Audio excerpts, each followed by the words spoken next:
In '68 in the underground, we always said the papers, the underground press was reporting reality better than the official press. I was a guest on a TV show in New York, Channel 13, the New York Times. Steve Roberts was the host. Marvin Frischman from Newsreel and Alan Katzman from Evo and myself from Rat were the panelists. And I'd said that the way news was covered in the riot era of hot, intense 60s was the New York Times would have a suite above the demonstration and binoculars and describe everything very clearly and then interview the officials. The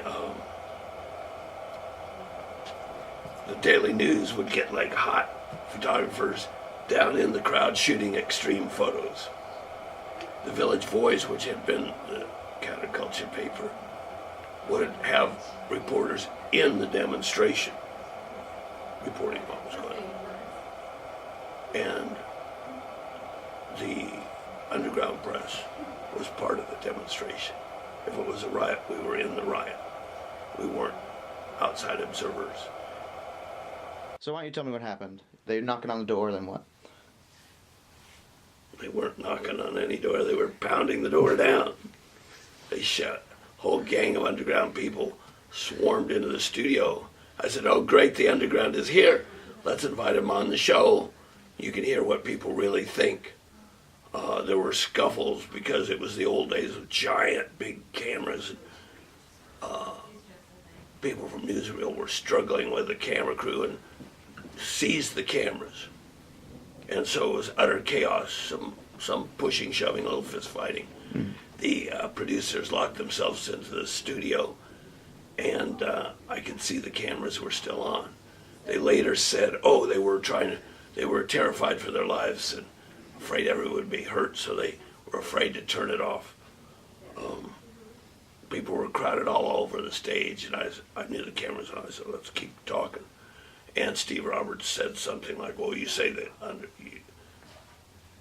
you can report it better than we. And I said, sure, because we're there and we can report what people on the ground think. And we're talking about the Black Revolt in Harlem and Bedford-Stuyvesant and other places in America. And I said, you can't even report how the people talk. You can only talk to the officials, because the officials will talk in like a nice, educated, polite way. And he said, well, what do you mean? I said, you can't. I said, we'll report. He said, well, what do you mean? I said, so I started talking like a black person at the time in the ghetto. I smell some bacon. There's going to be pig fry tonight. We're going to fuck the pigs. That's going to, bring this whole motherfucker down. I started talking like that. And it all went out on the air without any bleeps, because all broadcast up until that time had bleeping of any kind of a delay in beeps. And so I'm just describing the reality of the world that we inhabited, and it all went out on air because I'm mimicking the speech of the time.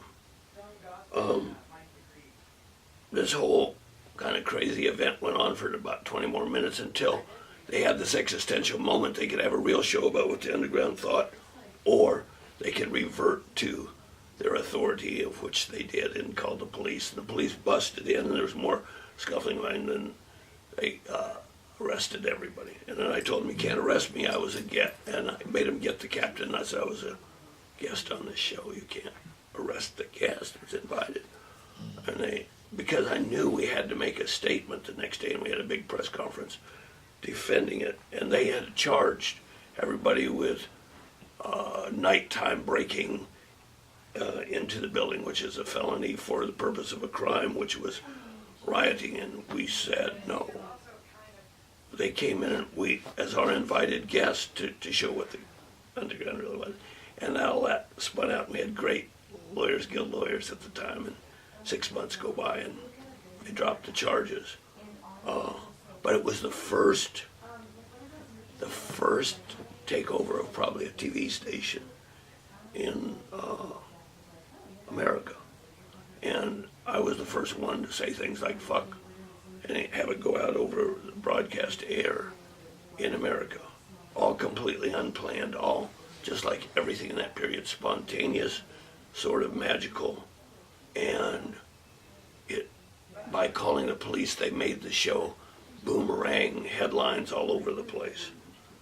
Whereas if they'd handled it a different way and not overreacted, like you could always count on the establishment to overact, it would have not been such a big story. Well, I guess obscenities on TV are still not very common. They're not broadcast. And this was 20 minutes of, the point wasn't obscenities, the point was reporting reality, and I said we were closer. Mm-hmm.